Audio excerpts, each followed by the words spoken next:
ఈరోజు మనం దశమహావిద్యలలో మొదటిదైన మహాకాళి గురించి తెలుసుకోబోతున్నాం.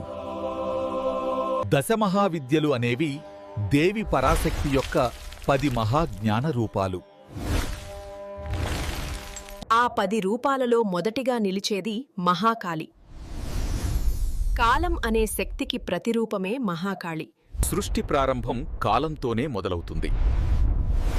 కాలం ప్రారంభమైన క్షణంలోనే ఈ విశ్వం రూపుదిద్దుకుంది. మహాకాళి సాధారణంగా శ్మశానాలలో విహరించే దేవిగా చిత్రించబడుతుంది. ఆమె శరీరం గాఢమైన నలుపు రంగులో ఉంటుంది. ఆమె కళ్ళు విశ్వాన్ని చీల్చే శక్తితో ప్రకాశిస్తాయి.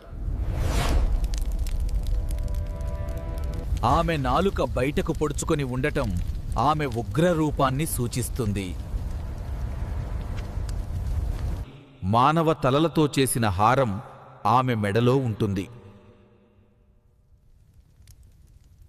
మానవ చేతుతో చేసిన వస్త్రం ఆమె నడుము చుట్టూ ఉంటుంది.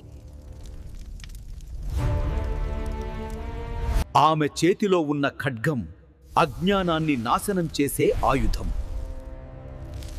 మరొక చేతిలో ఉన్న తెగిన తల అహంకారానికి ప్రతీక. ఆమె అనేక చేతుల్లో వివిధ ఆయుధాలను ధరించి ఉంటుంది. కాని ఆమె 2 చేతులు భక్తులకు అభయం, వరాలను ప్రసాదిస్తాయి. రక్తమత్తులో ఆమె ఉగ్రంగా నృత్యం చేస్తుందని పురాణాలు చెబుతాయి. ఆమె అడుగుల క్రింద శివుడు నిశ్చలంగా పడుకొని ఉంటాడు.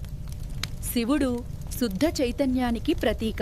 కాళీ నృత్యం సృష్టి, స్థితి, లయల చక్రాన్ని సూచిస్తుంది.